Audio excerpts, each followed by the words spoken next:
A permit to work is vital to make your job safe. Ignoring it can be extremely dangerous and can lead to death and serious injury.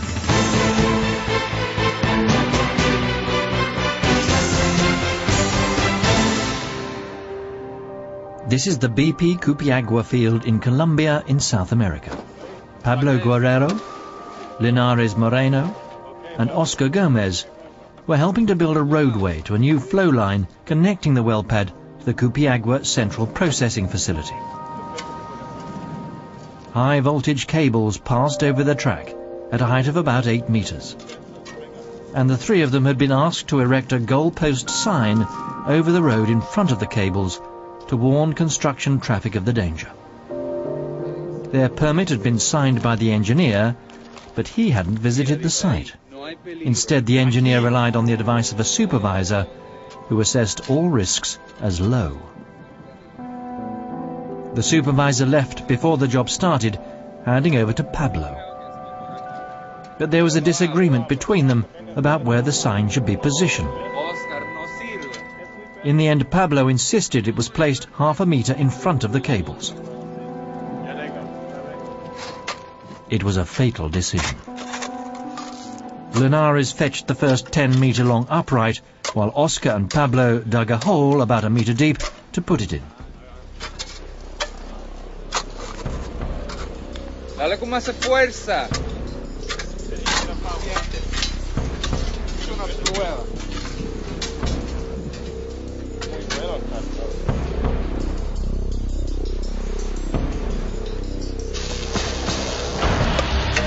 It had touched the high-voltage cable and he was unable to move until Oscar ran at him and pushed him away, freeing his grip on the pole.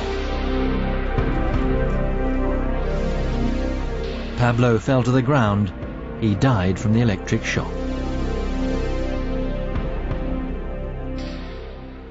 Permits can only provide safety if they're completed correctly, based on a good local assessment of the risks and agreement on the measures needed to control them.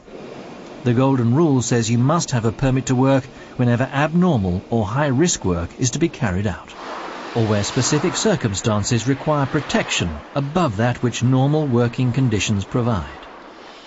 And specifically, a permit must exist before you start work which involves confined space entry, or working on energy systems. You must have a permit before starting work involving ground disturbance where buried hazards may exist, and hot work in potentially explosive environments. The permit must define the scope of the work. It must identify hazards and assess risk. And it must establish control measures to eliminate or mitigate those hazards. The permit must link the work to other associated work permits or simultaneous operations. It must be authorized by the responsible person.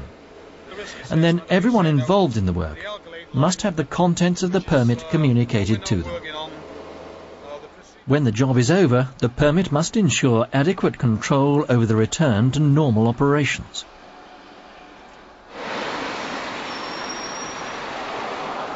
The permit provides written confirmation that a risk assessment of the specific conditions affecting the work has been carried out, and that appropriate control measures to protect personnel and equipment from each of the hazards have been provided.